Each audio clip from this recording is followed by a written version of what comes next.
Bonjour à tous, aujourd'hui on va apprendre à faire ce sucre d'orge au crochet.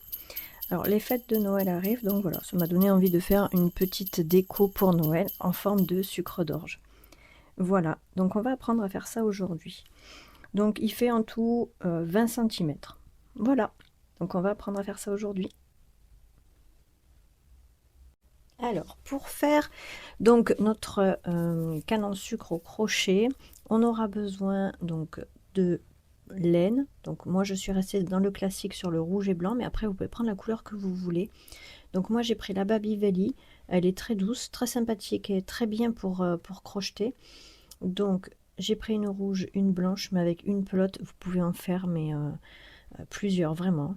Donc j'ai pris ces couleurs là. Ensuite il nous faudra une aiguille à laine, un ciseau, un crochet. Donc là moi j'ai pris le 5,5, un marqueur de rang et de la ouate de rembourrage.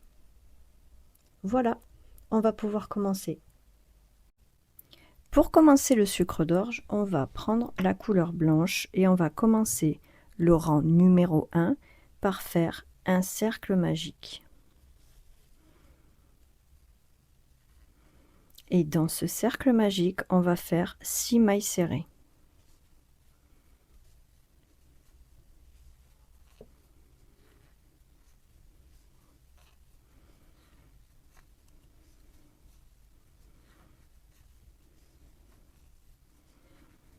Et 6. On va resserrer le cercle magique. Et dans le rang numéro 2, on va faire une augmentation dans chaque maille. Donc dans la première, une augmentation. On va marquer la première des deux, comme ça on sait où on en est. Et on continue à faire les augmentations. Une fois qu'on aura fini le rang numéro 2, on aura 12 mailles serrées.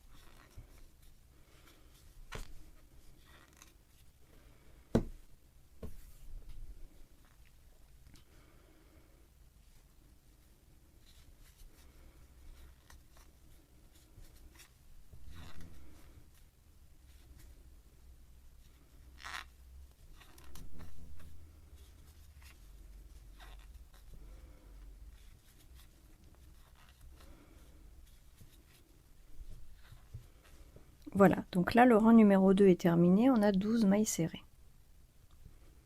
Dans le rang numéro 3, on va faire ces 12 mailles serrées en individuel. Donc, on va commencer. On marque le premier. Et on fait chaque maille toute seule. Donc on aura 12 mailles serrées toujours.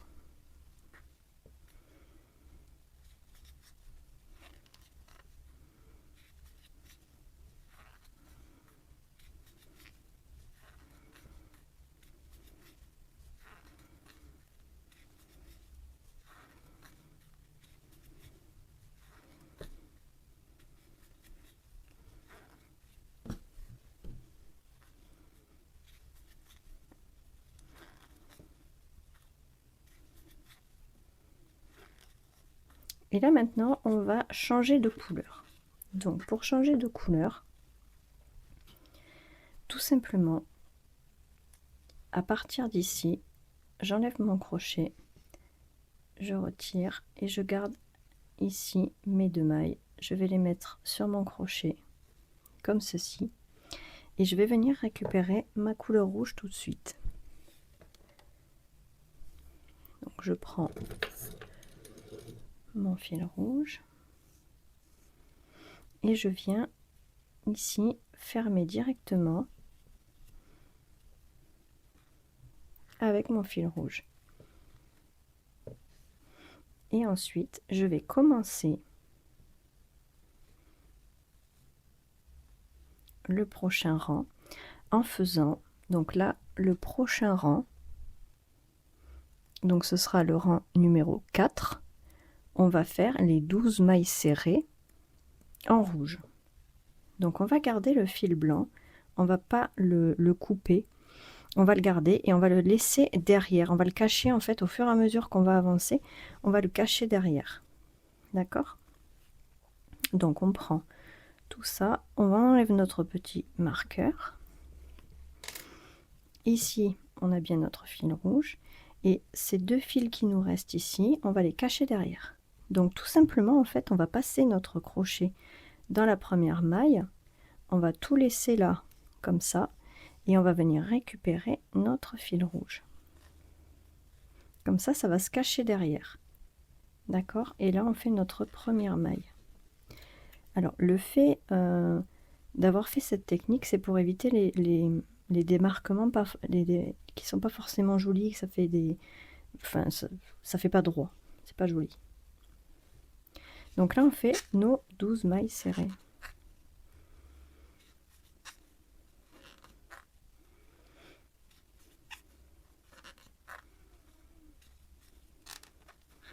Tout en cachant le fil derrière, évidemment. Hein.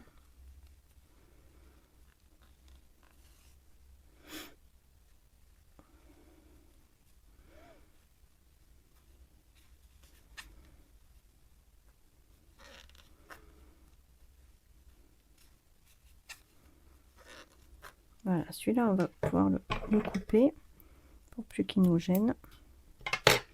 Mais on garde le blanc. Hein. Ah, j'ai oublié de le mettre derrière.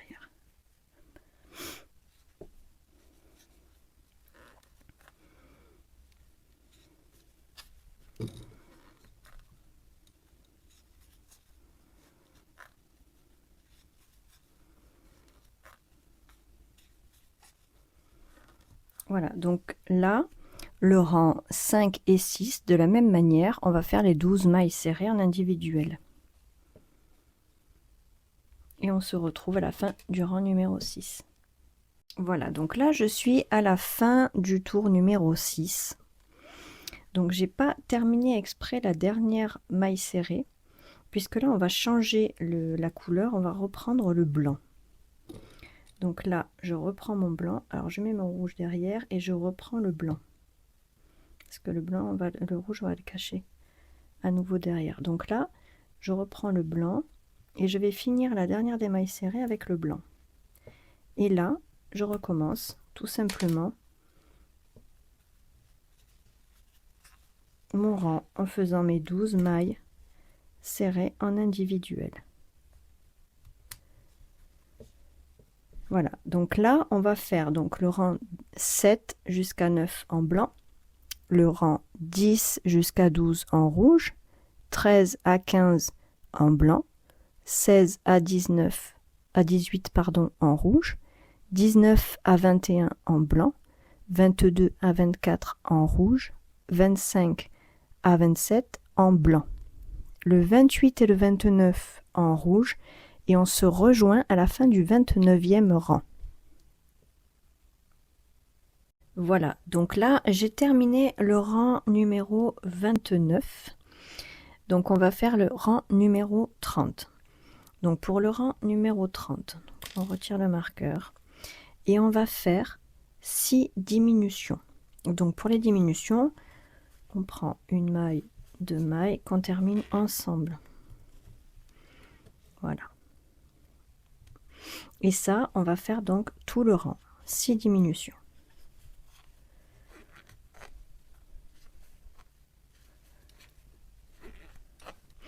Avant de terminer, on va finir de remplir notre sucre d'orge de rembourrage. Ce sera plus facile de le faire maintenant qu'une fois qu'on l'aura fermé. Hop. Donc on en met suffisamment pour que ce soit égal un peu partout. Hein.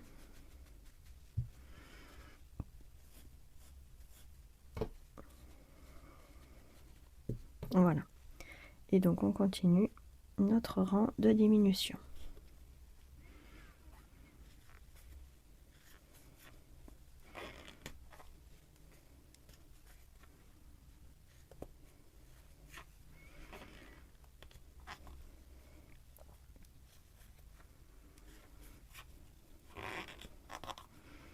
Voilà, donc là on a terminé notre rang numéro 30.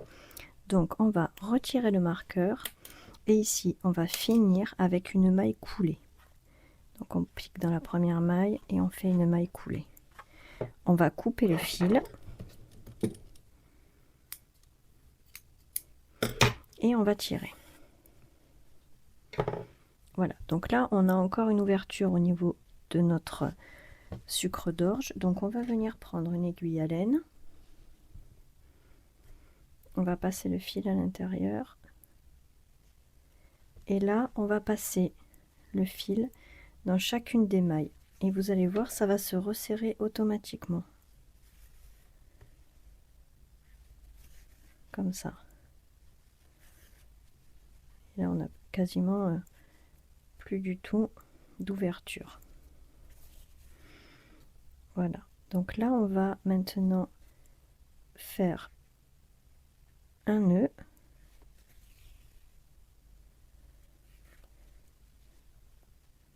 Voilà, et on a terminé de remplir le petit boudin. Maintenant il faut lui donner une forme de sucre d'orge. Donc à peu près par ici, là vous voyez là, on va le plier. Voilà, vous voyez, ça fera à peu près la forme d'un sucre d'orge. Et ici, on va faire une couture. On va le faire avec du fil blanc, hein, puisque là c'est blanc. Donc on va faire la couture ici, de manière à ce qu'il reste en forme de sucre d'orge. Donc là, le fil rouge, on va piquer, le sortir plus loin et le couper, puisqu'on n'en aura plus besoin.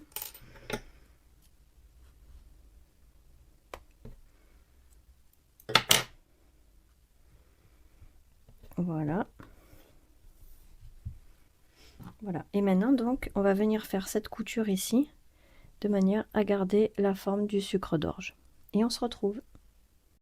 Et voilà, donc j'ai terminé, j'ai fait ma petite couture ici, donc j'ai fait juste 2-3 points en blanc pour que ça ne se voit pas.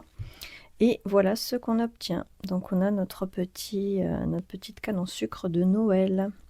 Voilà, donc j'espère que ce tuto vous aura plu. N'hésitez pas à échanger vos commentaires sous la vidéo. Vous pouvez aimer cette vidéo et évidemment abonnez-vous, ça fait toujours plaisir. Je vous souhaite à tous une très bonne journée et je vous dis à bientôt pour une nouvelle vidéo.